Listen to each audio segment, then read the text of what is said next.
Finding a bias for the day is really difficult sometimes. And the main reason why is because you can't predict the market 100% of the time. But what you can do is get a pretty good and accurate anticipation of the day. Like, for example, I will break down how I got the bias for today. So I do this thing which I call daily trading study, and I note down the days, what happened, what I was thinking, and my bias. And for example, within the beginning of it, this is a brand new file that I started 3 days ago. I noted down how on the daily chart we have had an old high taken out on the left. I then anticipated bearishness, and it did play out bearish. Using ICT's method, I put together the idea of using midnight open price to then have a run on a high, which is this high right here. And then once we ran that high on midnight open price, I was ready to anticipate bearishness for price. As you can tell, I've got screenshots before that happened. After that happened, I would wait for a market structure shift, which would show on the lower time frame. And then as we can tell, following day,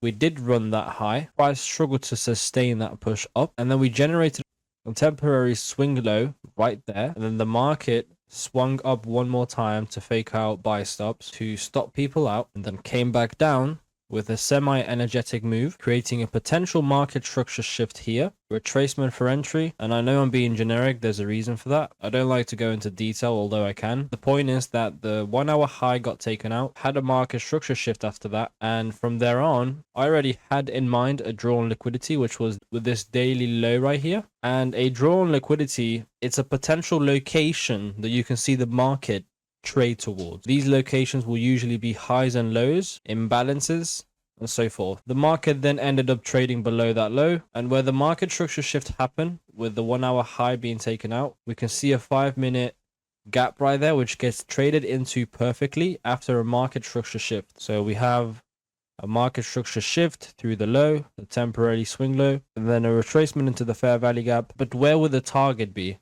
The target would be the 50% of the range within that day. So in this case, it definitely gets reached and actually barges through and even tumbles down lower. So how do you get your bias in this way every single day whilst attempting to be accurate, consistent, and obviously profitable? Number one, you have to have a drawn liquidity. If you don't have your drawn liquidity, then you don't know what you're aiming for. You don't know where the market is supposed to be going for. Like I said, this can be a high, it can be a low. For example, within the context of the market coming up to this point here, after taking out a high there and then struggling to take out this high, I had the context and narrative of the 1 hour high being taken out. This was my drawn liquidity, which clearly has been reached at this point. Your drawn liquidity will not be reached every time, and your bias generated from this drawn liquidity will not be correct all the time. But the important part is that you have a basis or a foundation of a location for the direction that you're aiming for the market to go to. For example, in this case, I noted down that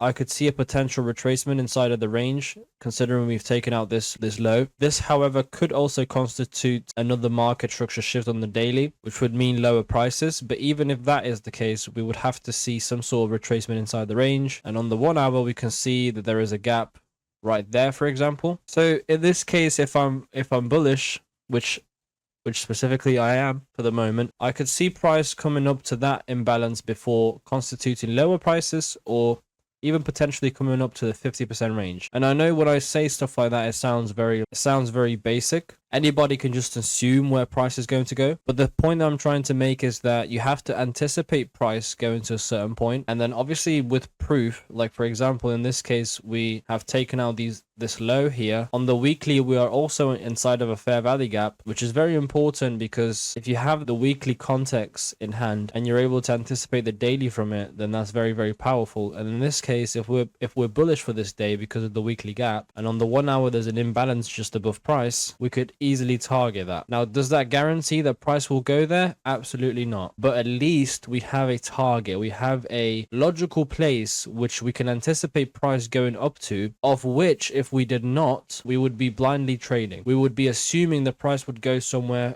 based on whatever other reason. Now, if you don't know the meaning of a gap, basically means that within the location where the gap got created, one side of the market got offered the opportunity to trade way more than the other side of the market. In this case, sells got injected into the market and sellers got the opportunity to enter. Buyers did not get the opportunity to enter. So although we had a full rebalance here, or I believe it's nearly full, yeah, it's not entirely full, that still doesn't mean that we can't come back to that gap. A gap can get revisited multiple times. So now that we've got the draw on liquidity, which as I said is step number one, we now obviously have a bias, which in this case is bullish, right? So now what's the next step after that bias? The next step is narrative. So once you've got your bias from, for example, being in a weekly gap, taking out a daily low, and there being a drawn liquidity on the 1 hour, you could also, based on what you're trading, for example, if you're trading Forex, you should use the midnight open price. In this case, it is the price of this candle right here. Once we go below midnight open price, any retracement within the midnight open price, which is here, under it,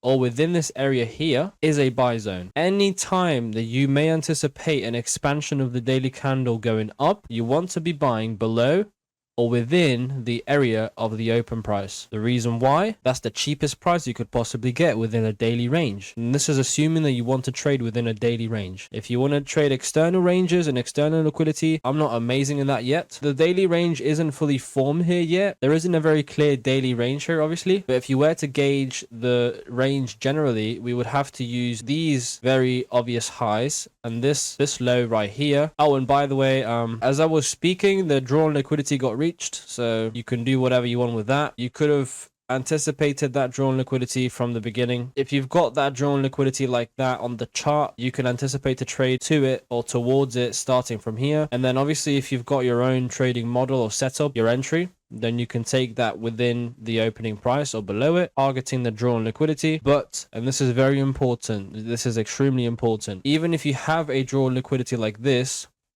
your take profit should not be at the drawn liquidity. And by should not, I'm not saying every single time, I'm just saying as a general rule of thumb, you don't need to target the drawn liquidity to the pip. You could target something like the high here, or you could target something like the highs here, or the order block here, whichever you have back tested and seems more probable. For example, for me, it's the 50% range. In this case, we don't really have a clear one, or it would have to be the one above here. But anyways, the commentary that I'm giving is completely live and it's in sync with the video I'm recording. This is live, as you can tell. I'm moving the screen. But yeah, I identified a drawn liquidity just based on the fact that this 1 hour gap is the closest gap within the current price action, and based on the context that I just identified, which was taking out these lows, being inside of a weekly gap, which makes this a very high probable market price to reach. Identify your drawn liquidity, you then get your bias, and then from that you form your narrative, which is something like what I just explained, going below open price, having a market structure shift, retracement into a gap, and then you enter off of that to then trade towards the drawn liquidity. That's the narrative. The narrative answers the question of how will we get to the drawn liquidity, when will we do it, and why will we do it. And in this case, the opening price answers most of this question. So I hope I've helped you with getting your bias. If I have, stick around and subscribe. Getting your bias is the most difficult thing because there aren't many binary things that would constitute a bias getting system, but there are ways to anticipate it and there are ways to have a direction bias, or which can help you take good trades. It does not guarantee that you take good trades, but it helps you. And in trading, you should take every possible help you can. I hope I've helped you. Take care.